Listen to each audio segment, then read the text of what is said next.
Hai, welcome back to my vlog channel. Kali ini kita akan membahas COVID varian Delta yang lagi banyak banget dibicarakan di Indonesia.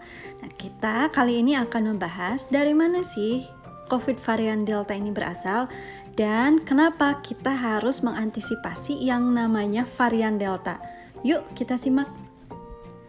Jadi, sejak awal ditemukannya virus COVID, virus ini terus bermutasi. Nah, sebelum ada varian Delta, sebelumnya muncul juga yang namanya varian Alpha yang berasal dari Britania Raya. Dalam arti, pertama kali ditemukan di wilayah Britania Raya. Lalu ada varian Beta yang pertama kali ditemukan di Afrika Selatan. Nah, yang sekarang lagi hype banget dibicarakan oleh banyak orang adalah varian Delta dari India. Konon varian Delta ini sudah masuk dan menyebar di 70 negara termasuk Indonesia. Oke, kita bahas untuk yang varian Delta. Jadi, sebetulnya varian Delta sendiri sudah ditemukan oleh para peneliti, muncul di India pada akhir tahun lalu.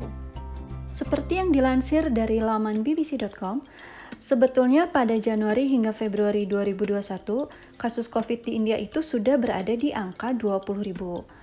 Dan angka tersebut dihitung relatif rendah apabila dibandingkan dengan jumlah penduduk di India yang sebanyak 1,3 miliar.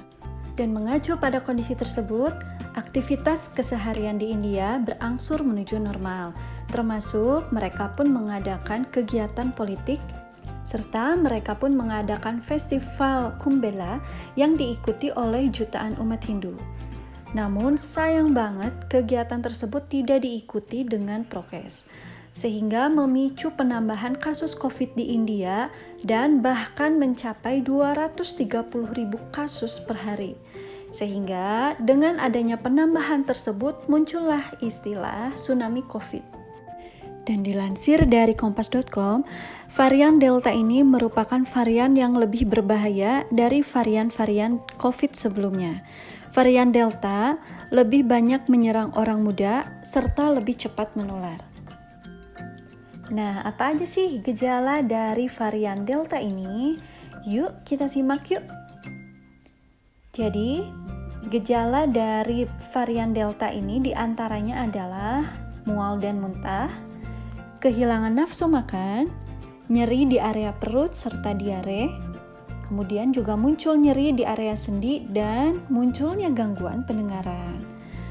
Jadi buat kalian yang saat ini kebetulan sedang tidak enak badan, yang sudah berhari-hari merasakan sakit dan ada gejala-gejala yang disebutkan tadi di atas, tolong untuk segera ke dokter, swab tes PCR, dan isoman sampai hasil PCR-nya keluar. Kenapa harus isoman?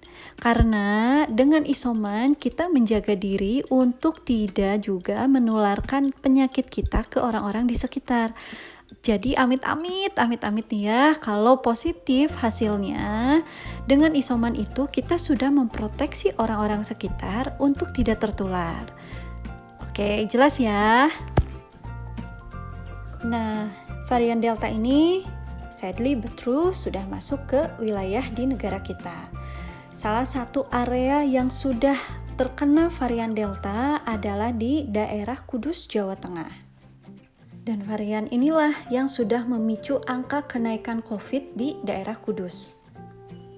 Dilansir dari kompas.com, varian COVID Delta ini selain di area Kudus juga sudah masuk ke beberapa wilayah di Indonesia seperti DKI Jakarta, beberapa wilayah di daerah Jawa Barat, Jawa Tengah, Jawa Timur, Gorontalo, Kalimantan Tengah, dan beberapa area lainnya. Karena sifat dari varian Delta ini sangat cepat menyebar, sehingga memiliki kontribusi yang sangat signifikan dalam penambahan kasus COVID di Indonesia. Dilansir menurut data per tanggal 24 Juni, masyarakat Indonesia yang terpapar positif COVID adalah 2.053.995 orang, dengan angka penambahan kasus harian mencapai 20.000 kasus 574 orang. Angka ini merupakan rekor yang bahkan tidak ada di kasus di awal tahun 2020. Jadi tolong teman-teman, kita harus tetap menjaga prokes, selalu menggunakan masker apabila memang terpaksa harus beraktivitas di luar rumah. Dan apabila kalian sudah memiliki kesempatan untuk divaksin, jangan disia-siakan, jangan ragu untuk vaksin, ayo kita vaksin. Karena vaksin sangat penting untuk bisa memproteksi diri, melindungi diri dari resiko apabila memang kita terpapar, resiko potensinya akan rendah. Jadi, sayangi diri dan juga sayangi sesama. Selain itu, vaksin juga akan sangat berfungsi untuk menciptakan herd immunity. Ingat ya, selalu taat prokes, pakai masker apabila memang harus beraktivitas keluar rumah dan menerima orang atau tamu yang datang ke rumah kita, serta ingat, datang ke tempat vaksin kalau memang sudah mendapatkan kesempatan untuk vaksin. Kita bisa kok.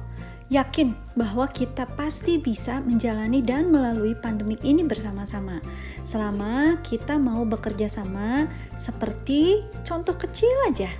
Pakai masker, taat prokes, dan vaksin apabila memang sudah mendapat undangan vaksin. So guys, please disiplin ya. Oke, sekian dulu vlog kali ini. Next, aku akan share tentang herd immunity serta apa sih kaitan vaksin dengan herd immunity. See you guys. Jangan lupa pakai masker, taat prokes, dan vaksin ya kalau kalian udah memiliki kesempatan untuk vaksin. See you guys. Jaga kesehatan.